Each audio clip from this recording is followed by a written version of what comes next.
کم ہم اتنا تو کر سکتے ہیں کہ ڈاکٹر صاحب کو احساس ہو کہ وہ کن لوگوں کے پاس آئے ہیں. ڈاکٹر صاحب بہت شکریہ, اور آڈینس اتنا احساس کروا دیں کہ اگر وہ پین پہ اور کار میں لیٹ کے آئے ہیں تو ڈاکٹر صاحب کو ویلکم کر دیں. ڈاکٹر صاحب اللہ تعالیٰ آپ کو جزا دے, تشریف رکھیں, آئیں سر. آپ بات ختم کر دیں پھر میں بلاتا ہوں. اب میں آپ کو 3 میسیجز سنانا چاہتا ہوں, پرسنل میسیج ہیں, لیکن میں آپ کو سنانا چاہتا ہوں. آڈیو لیکس بہت سی ہوتی ہیں, آج ہم ویڈیو لیکس ہوتی ہیں, ہم آڈیو لیک کرنے جا رہے ہیں. سر کی اجازت کے ساتھ, سر برا نہ منائیے گا. پہلے سال جب ہم نے یہ کام شروع کیا تو ہمیں کوئی ایسی شخصیت نہیں تھی مل رہی جو ہمارے اس کاز کے ساتھ اٹیچ ہو جاتی. ہماری آواز پورے پاکستان میں نہیں جا سکتی. ہم کوئی ایسی آواز ڈھونڈ رہے تھے کہ کوئی ہمارا یہ درد سمجھ لے, ہمارے اس خلوص کو سمجھ لے اور اس آواز کو پاکستان میں پھیلا دے. ہم ایک شخصیت کے پاس گئے جن کا نام ڈاکٹر جوید اقبال صاحب ہے. ہمیں وہ بالکل نہیں جانتے تھے. سہیل رضا صاحب یہاں بیٹھے ہوں گے, انہوں نے ہمیں ان سے بات کروائی. میں اور حافظ نوید صاحب ان کے پاس گئے, انہیں اپنا مقصد بتایا. جب انہیں اپنا مقصد بتایا تو انہوں کے الفاظ یہ تھے کہ صدیق جو کام آپ کر رہے ہیں, میرا نام آپ جہاں مرضی استعمال کرنا چاہیں, میرا نام حاضر ہے, بغیر کسی واقفیت کے. اس دن سے ڈاکٹر صاحب کو جب کبھی فون کیا ہے, پچھلے سال بلایا, اس سال جا کے وقت لیا, درمیان میں گائیڈنس لیتے رہتے ہیں, جب پریشان ہو جاتے ہیں پوچھ لیتے ہیں. ڈاکٹر صاحب نے کبھی انکار نہیں کیا, حالانکہ وہ سرجن ہیں, ان کے پاس وقت کی ویسے بڑی قلت ہوتی ہے. اس سال جب ہم نے کانفرنس رکھنی تھی تو ہم نے ڈاکٹر صاحب کے پاس گئے, ان سے وقت لیا. انہوں نے کہا صدیق میں کیوں نہیں آؤں گا, میں بالکل آؤں گا, آپ وقت رکھیں, انشاءاللہ میں ضرور آؤں گا. جب پروگرام کا وقت قریب آیا تو میں نے مجھے 15 مارچ کو تقریباً 15 فروری میسیج آیا. ہماری ایک بیٹی ہے جو ڈاکٹر صاحب کے ساتھ اسسٹنٹ ہے, اس کا ایک میسیج آیا, میں آپ کو وہ سنانا چاہتا ہوں.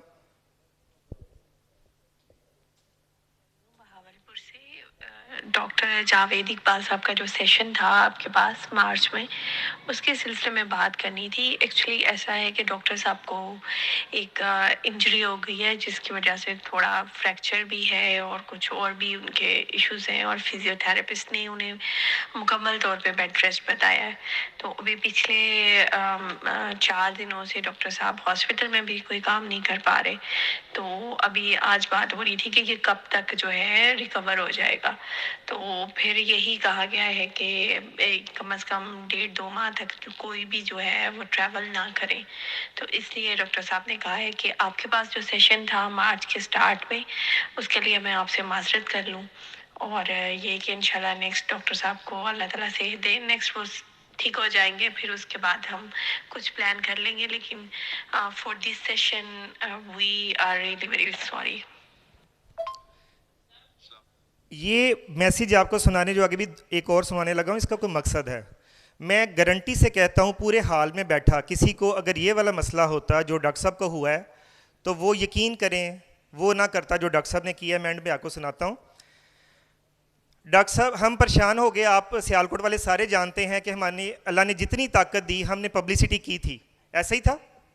ڈاکٹر صاحب کا نام ہر ایک تک پہنچا ہوا تھا, اور اگر خدا نہ خواستہ ڈاکٹر صاحب نہ آتے تو یہ پروگرام اس طرح کا ہم کبھی بھی نہیں تھے کر سکتے.